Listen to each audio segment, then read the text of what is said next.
ఓం శ్రీ సాయినాథాయ నమః.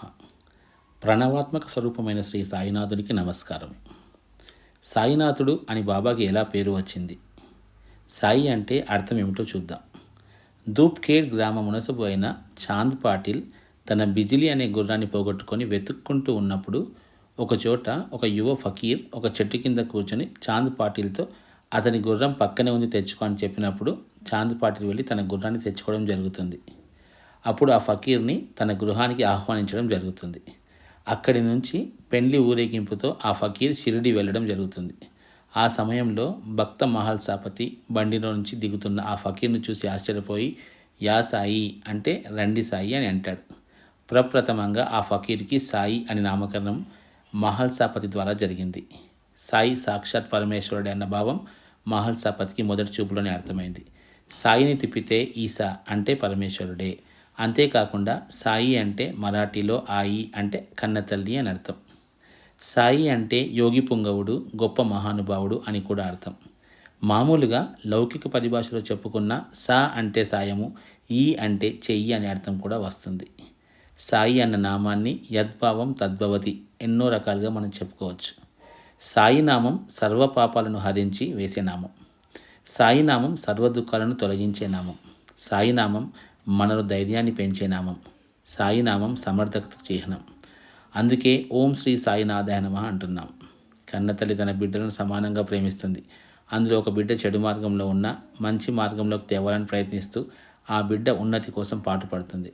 మరి ఈ సాయి అంటే ఈ కన్నతల్లి ప్రపంచం మొత్తం తన కన్న బిడ్డలే, సృష్టి మొత్తం తనదే. అందుకే సృష్టి మొత్తాన్ని ప్రేమిస్తాడు, సృష్టి మొత్తాన్ని నడిపిస్తాడు. ప్రతి ఒక్కరిని కంటికి రెప్పలాగా కాపాడుతూ వారిని సన్మార్గంలో నడిపించుకుంటూ ముందుకు తీసుకొని వెళ్తాడు. అందుకే సాయినాథుడయ్యాడు. నాథుడు అనగా ఒక విధంగా చెప్పాలంటే సృష్టి మొత్తానికి ఆధారభూతుడు అంటే భర్త అని కూడా చెప్పుకోవచ్చు. భర్త అంటే భరించువాడు. అందుకే ఈ సృష్టి మొత్తానికి అనాథనాథుడయ్యాడు. మనకు సర్వం ఆయనే అనేటువంటి గొప్ప సత్యాన్ని తెలియజెప్పే నామం. అందుకే ఓం శ్రీ సాయినాథాయ నమః అంటున్నాం. ఎప్పుడైతే భక్త మహల్సాపతి రండి సాయి అన్నాడో ఆ రోజు నుంచి సాయిబాబాగా అందరూ పిలవసాగారు. సాయి అనగా తల్లి, బాబా అనగా తండ్రి. తల్లిదండ్రులు తమ బిడ్డల మీద ఏ విధంగా ప్రేమను చూపిస్తారో అంతకు మించిన ప్రేమను చూపిస్తూ కంటికి రెప్పలాగా కాపాడతాడు. మనకు ఆధారం సాయి. మనం ఈరోజు ఈ విధంగా ఉన్నామంటే కారణం సాయి. అందుకే అటువంటి పరమ పవిత్రమైన నామాన్ని ఉచ్చరించేప్పుడు ప్రశాంతంగా ఉచ్చరించాలి. మనము ఓం శ్రీ సాయినాథాయ నమః అని ఉచ్చరిస్తున్నప్పుడు మనసులో భావంతో ఎంతో అద్భుతమైన మహానుభావుడవయ్యా నీవు అని రెండు చేతులు జోడించి భక్తి శ్రద్ధలతో విధేయులతో నమస్కరించాలి. అందుకే కాకడ హారతిలో జోడు నియాకర చరణి టేవిలా మాద పరిసావి వినంతి మాగి పండరి నాద అని అంటాం. అంటే రెండు చేతులు జోడించి ఎంతో భక్తి శ్రద్ధలతో మా మస్తిష్కాన్ని నీ చరణాలకు తాకిస్తున్నామని అర్థం.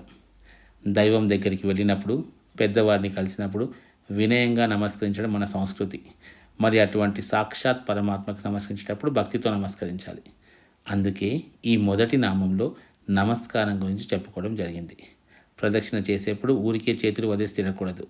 ఓం శ్రీ సాయినాథాయ నమః అని ఉచ్చరిస్తూ తిరిగితే అద్భుతమైన ఫలితం వస్తుంది. అందుకే సత్సంకల్పం ఉండాలి, ప్రేమ ఉండాలి, నమ్మకం ఉండాలి, విశ్వాసం అనేది ఉండాలి, గౌరవం అనేది ఉండాలి. ఇవన్నీ ఎప్పుడైతే కలుగుతాయో ఎంతో అద్భుతమైన ఆనందాన్ని మనం పొంది తీరతాం.